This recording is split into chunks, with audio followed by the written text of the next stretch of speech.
I always believed our little neighborhood was the safest place on earth.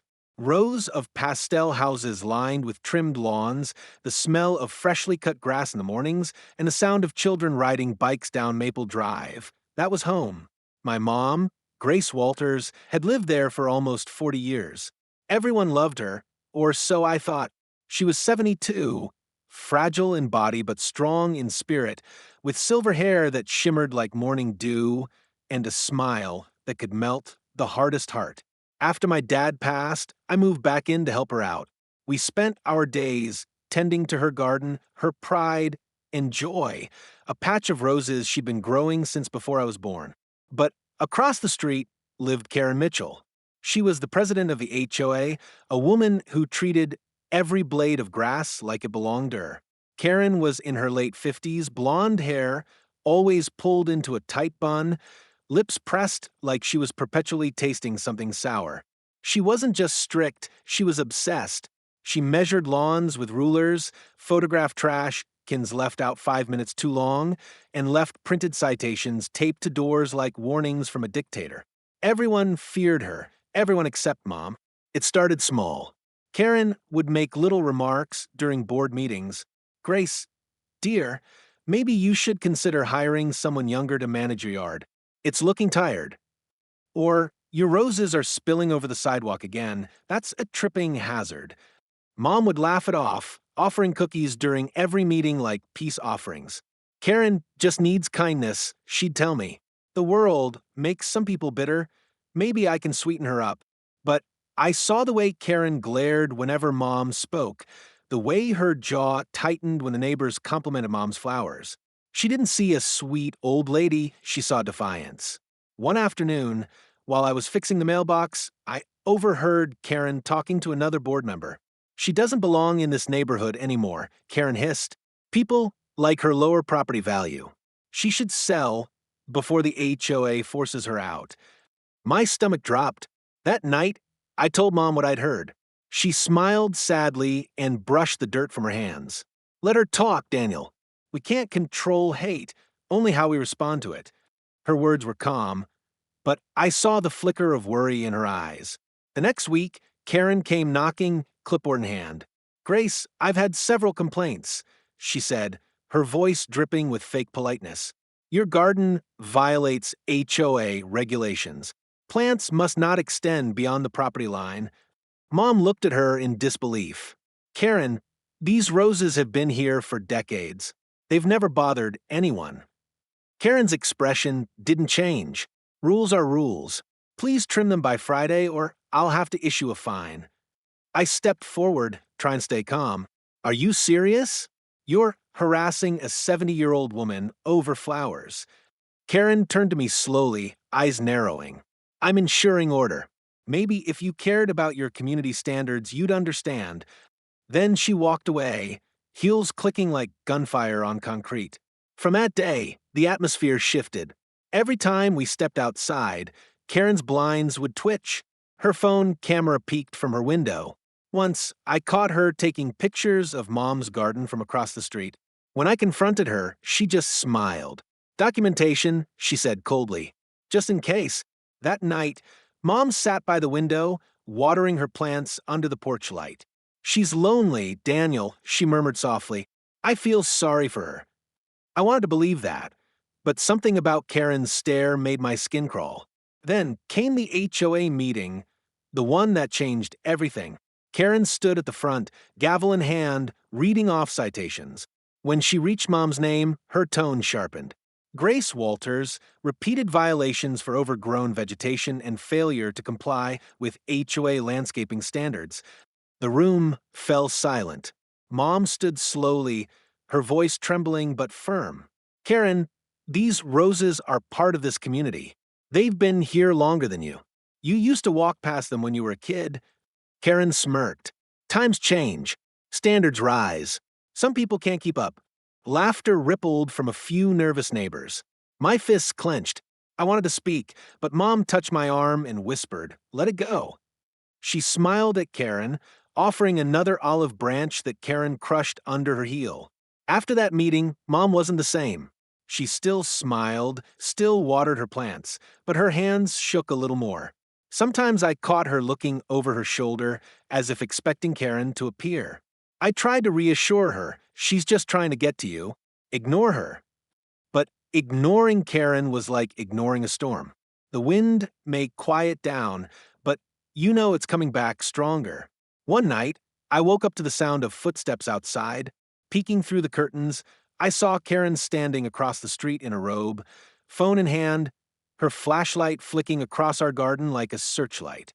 I opened the door, but before I could speak, she shouted, "I'm recording evidence of violation." Her voice cut through the dark like a blade. Mom came out behind me, confused and frightened.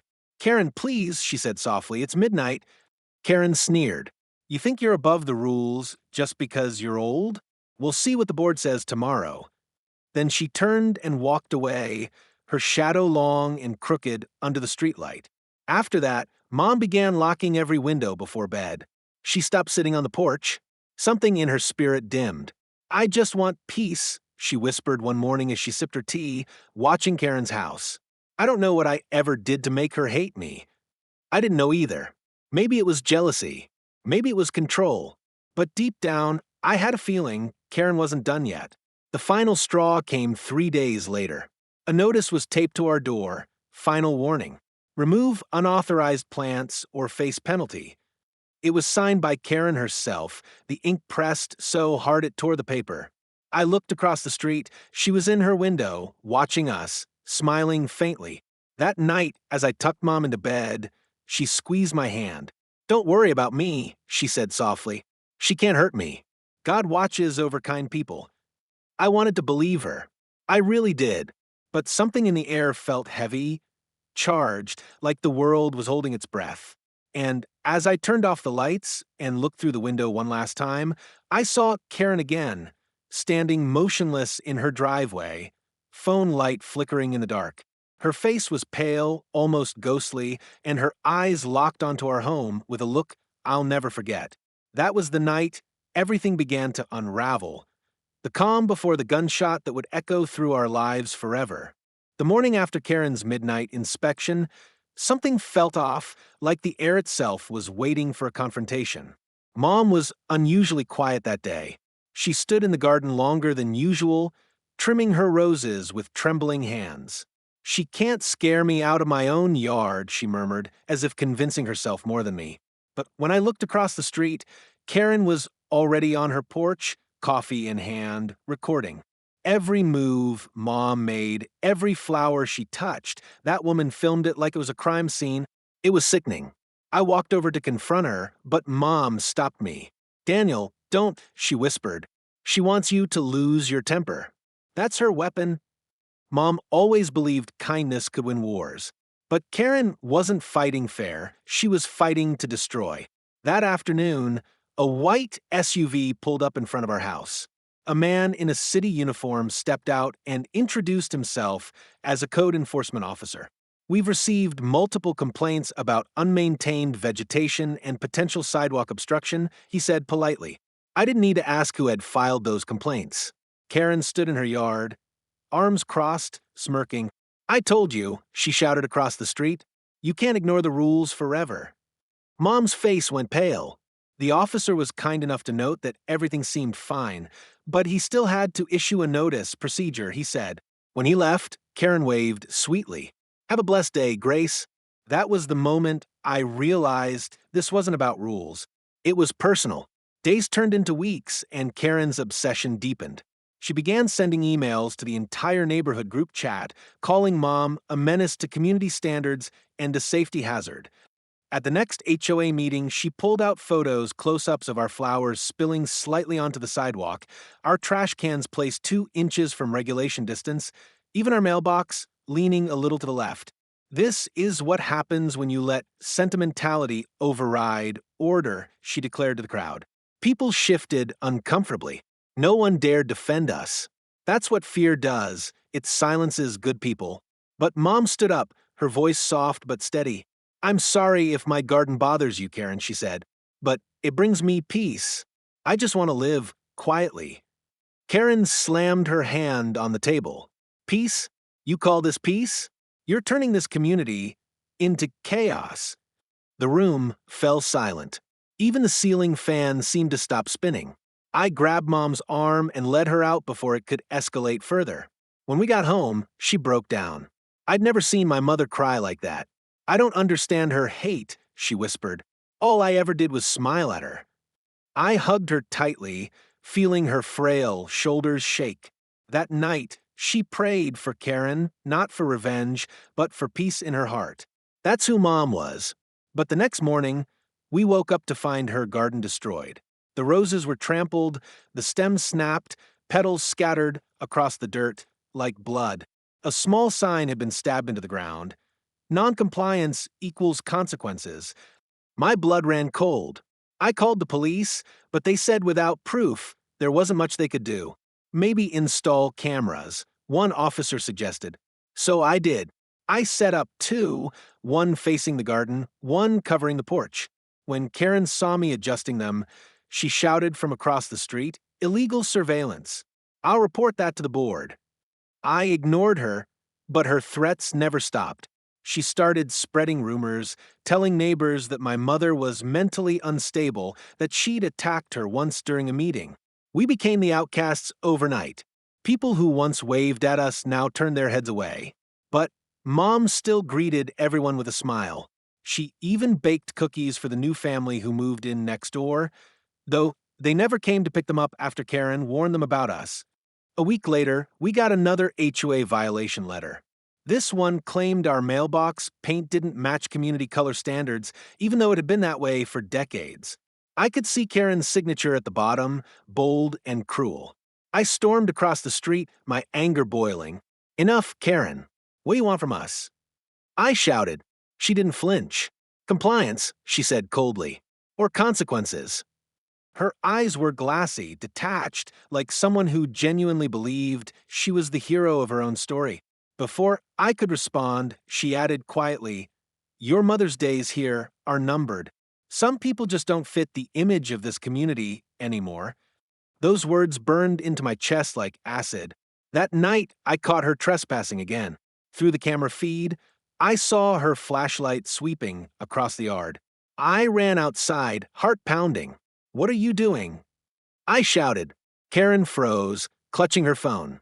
Documenting violations, she said quickly, "You're harassing us." I yelled back, "Get off my property." For a split second, I saw fear flicker in her eyes, not fear of me, but fear of losing control. "You'll regret speaking to me like that," she snapped, retreating to her house. The next morning, she called the police on us, claiming we had threatened her. It was absurd, but the officers still had to file a report. That's when I realized Karen wasn't just cruel, she was dangerous, calculating, and one step away from snapping. Despite everything, Mom tried to make peace. She wrote Karen a letter, a heartfelt note asking to start over.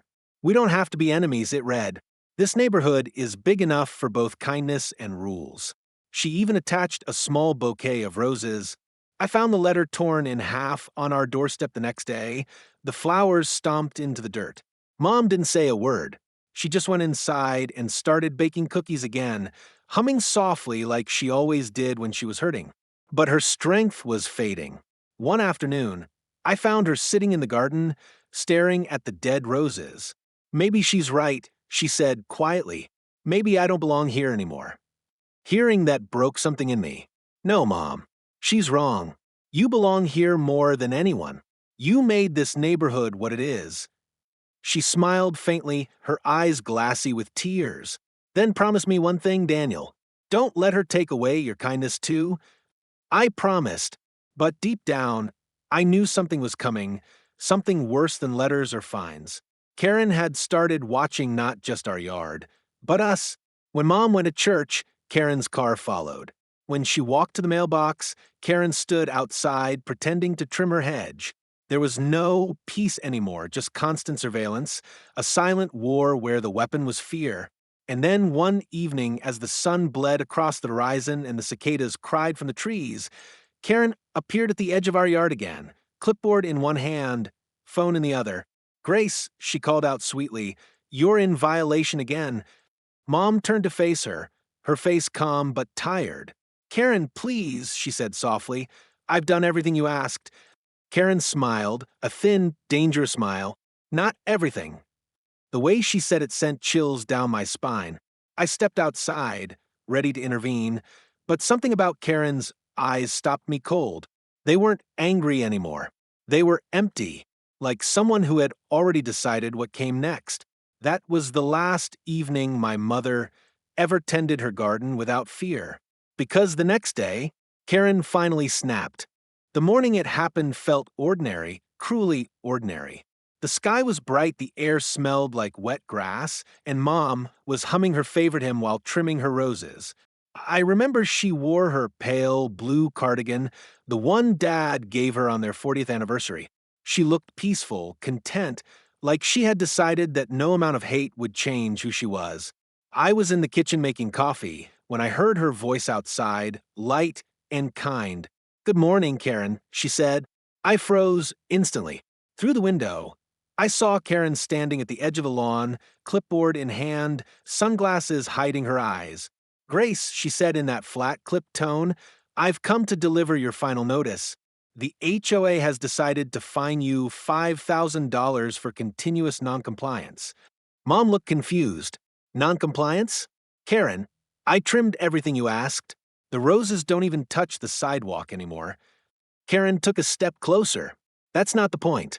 The board believes your yard still doesn't reflect our neighborhood standards. Frankly, you're bringing everyone's value down." Her voice cracked slightly at the end, not from emotion, but from barely restrained rage. I ran out the door, coffee forgotten on the counter. "Karen, enough!" I shouted. "This is harassment. You've made our lives miserable for months." Karen didn't look at me. She just kept her eyes on Mom, who stood there silently, her pruning shears still in hand. "Grace," Karen said softly, almost trembling, "why couldn't you just follow the rules?" Mom sighed, shaking her head. "Because some rules aren't about safety or beauty, Karen. Some are just about control." Karen's jaw tightened. "You think you're better than me?" She spat suddenly, her voice rising. "Everyone thinks you're this sweet old woman, but you're just manipulative, always playing the victim." Neighbors began to gather, stepping out of their houses, whispering. The tension crackled like static. Mom took a small step forward, her hands raised in peace. "Karen, please. I don't want to fight with you." But something in Karen's expression shifted. Her hand went into her purse, and for a split second, I thought she was grabbing her phone. Then I saw it, the glint of metal. My heart stopped. "Karen, don't." I yelled, but it was too late. The sound tore through the morning like a thunderclap, one single, deafening gunshot. The world went silent. The coffee mug slipped from my hand, shattering on the porch. Mom staggered back, her face frozen in shock, a dark red bloom spreading across her cardigan. Her eyes met mine, wide, terrified, before she crumpled into the roses she had loved so much. I don't remember moving, but suddenly I was on my knees beside her, my hands pressing against her wound, her blood warm and slick between my fingers. "Mom, Mom, stay with me." I screamed. She tried to speak, but only a small gasp escaped her lips. Around us, people were screaming. Karen just stood there, gun in hand, breathing hard, her face pale as paper. "She attacked me," she shouted. "She came at me with those clippers. It was self-defense." But no one believed her. The neighbors had seen everything. Old Mr. Jenkins from 2 houses down was recording the entire confrontation on his phone. "You shot her," someone yelled. "You shot an old woman." Sirens wailed in the distance, closer and closer. I held Mom's hand tightly, whispering her name over and over. "Please, Mom, don't leave me." Her eyes fluttered weakly, her lips forming the faintest whisper. It's okay, sweetheart." Her blood soaked into the soil, turning the dirt beneath her roses a deep, horrifying crimson. My vision blurred, my heartbeat thundered in my ears. All I could see was Karen still standing there, motionless, mumbling to herself. "She tried to hurt me, she tried to hurt me." The police arrived in minutes. 2 officers rushed toward me, and Mom, while another approached Karen with their weapons drawn. "Drop the gun," one shouted. Karen blinked like she was waking up from a dream.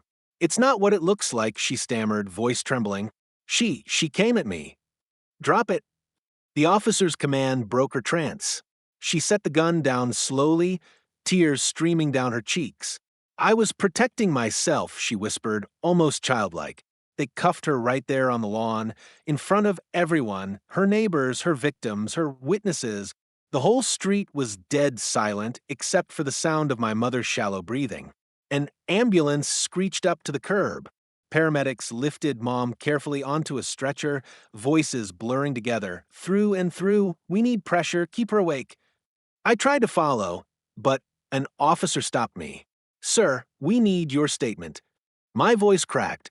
"She shot my mom for flowers." For flowers. The officer's eyes hardened. He nodded and motioned for another cop to escort Karen to the cruiser. As they walked her past, she looked at me, not with regret, not even fear, but confusion, like she couldn't comprehend what she'd done. "You don't understand," she said quietly. "I was saving the neighborhood." As the car door slammed, I felt my knees buckle. My hands were still stained with Mom's blood. Neighbors tried to comfort me, but I couldn't hear them. All I could think of was how Mom had always said, "Kindness wins." How she'd tried to reach Karen again and again, only to be met with hate. And now she was fighting for her life because of it. I followed the ambulance to the hospital, sirens echoing through the city. The world outside looked distorted, like it was underwater. I kept seeing flashes in my mind. Mom smiling, Karen's finger tightening on the trigger, the sound that split my world in half. When we reached the ER, they rushed her inside while I stood in the waiting room, numb, shaking, unable to breathe. Hours passed like minutes. Every time a nurse walked by, I jumped. Finally, a doctor came out, his expression grave. "She's stable," he said. "The bullet missed her heart by an inch. She's very weak, but she's alive." I broke down right there, sobbing into my hands. But even in that small relief, there was darkness. The police came to take my full statement. They told me Karen was in custody, charged with attempted murder. But what they said next made my blood run cold. When we searched her home, one officer said, quietly, "We found something you'll want to know about." He hesitated, looking uncomfortable. "She had dozens of photos of your mother. Printed, labeled, organized by date. There were letters, notes about HOA targets, even sketches of your house. This wasn't random. She planned this." I felt sick. Karen hadn't just hated Mom, she'd been obsessed with her. All those late-night recordings, the notes, the meetings, it was a campaign of hatred building to one violent act. As I sat there, shaking, the doctor came back to tell me I could see Mom. I walked into her room, my chest tight. She looked pale, tubes running from her arms, oxygen mask on her face. But when she saw me, she smiled weakly and reached out her hand. "It's over," she whispered. I squeezed her hand, tears falling. "No, Mom," I said. "It's just beginning." Because deep down, I knew justice hadn't been fully served yet. Not until everyone knew the truth about what Karen had done and why. And that night, as I sat beside her hospital bed, the weight of it all settled in. Our peaceful neighborhood, the one Mom had loved, would never be the same. But neither would I. The next morning, the police called again. "Mr. Walters," the officer said, "we found something else in her house, something we need you to come see in person." My stomach dropped. I didn't know it yet. But what they discovered would reveal just how deep Karen's darkness really went. When the police finally stormed through the front door of Karen's house, everything unfolded in a blur of shouting, flashing lights, and the overwhelming smell of gunpowder. Karen was still clutching the pistol, trembling, her eyes darting between the officers as if she couldn't understand how this had turned so fast. Her voice cracked when she screamed. It was self-defense. She threatened me. She came at me first. But her words were drowned out by the sound of handcuffs locking around her wrists. Officer Daniels, the same one who'd ignored our earlier calls for help, now looked pale and shaken. "Karen Miller, you're under arrest for the attempted murder of Eleanor Hayes," he said. The crowd outside was silent except for few gasps. Neighbors who had once waved at her during HOA meetings now stared in disbelief as she was led away, kicking and screaming, her pristine reputation collapsing like a glass house. As the ambulance doors closed on Mom, I caught a glimpse of her frail hand reaching out for me. The paramedic reassured me, she's stable, but we need to move fast. My heart clenched. I'd never seen my mother so small, so fragile, and yet there was still a glimmer of fire in her eyes, a spark that told me she wasn't ready to give up. I rode behind the ambulance, replaying everything in my mind, every warning sign, every ignored complaint, every time Karen smirked when Mom told her to lower her voice or pick up after a dog. All those moments had led here, and as the sirens wailed, I realized that the system that was supposed to protect us had failed at every turn, until it was too late.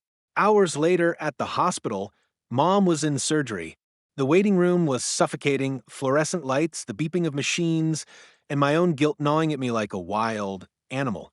I thought about the times I'd brushed off Mom's worries, how I'd told her, she's just an angry woman, Mom. Don't let her get to you. If only I had acted sooner. If only someone had believed us. When the doctor finally came out, his expression was unreadable for a moment, then he smiled faintly. She's going to make it, he said. My knees nearly gave out from relief. The bullet missed her heart by an inch. She's strong, stronger than most people her age. Tears burned down my cheeks as I whispered, "Thank you." But beneath that gratitude was a growing fire. This wasn't over. A week later, Mom was awake, pale but defiant. She gripped my hand and said in her raspy voice, "You make sure that woman never hurts anyone again." Her words became my mission.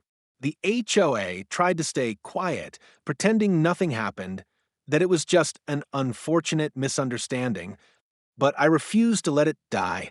I leaked the security footage to the media, the one that caught the moment Karen raised her gun, the exact second Mom fell to the ground. The video went viral overnight. News stations picked it up. Headlines read, HOA president shoots elderly woman over parking dispute. Within hours, our quiet neighborhood was swarmed by reporters. Neighbors who had once sided with Karen now came to apologize. We didn't know she was that unstable, one said. We thought she was just strict. Another whispered, she threatened my kids once, but I never reported it. Every new confession made my blood boil. Karen's reign of intimidation had been much deeper than we realized.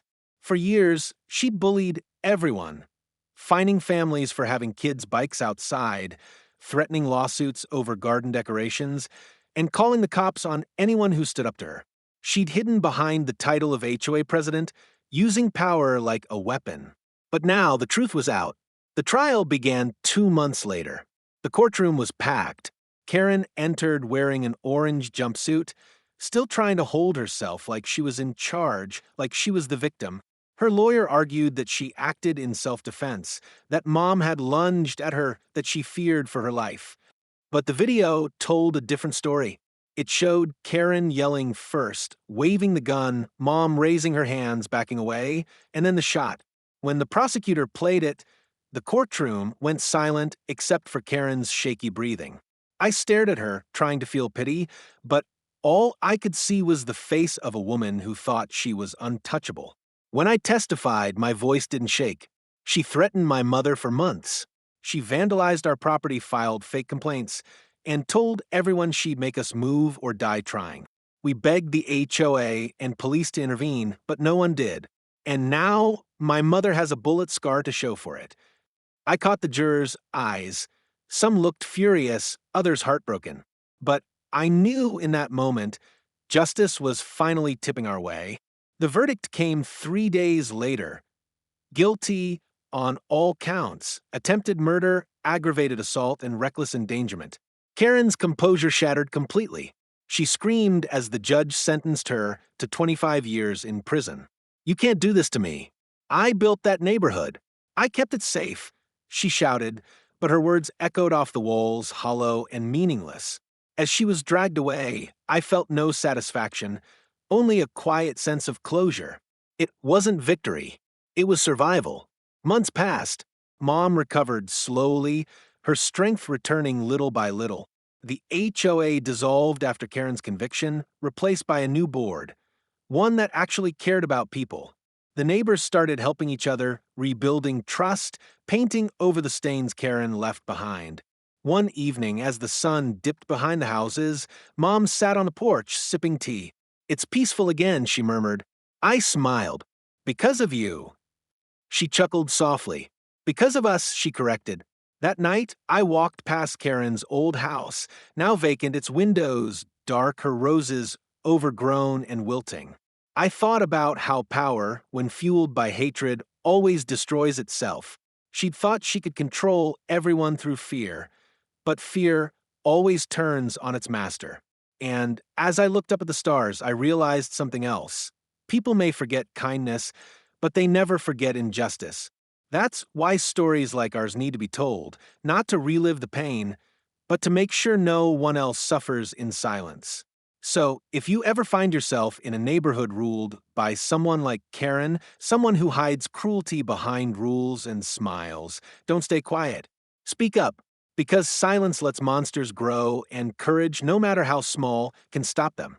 My mother's story is proof of that. She stood up to the most feared woman in our neighborhood, and even though it nearly cost her life, in the end, she won something far greater: peace, respect, and the power to be heard. And that's what Karen could never understand. Power doesn't come from control. It comes from compassion. It comes from standing together, refusing to be silenced. Because in the end, no matter how loud hate screams, truth always speaks louder.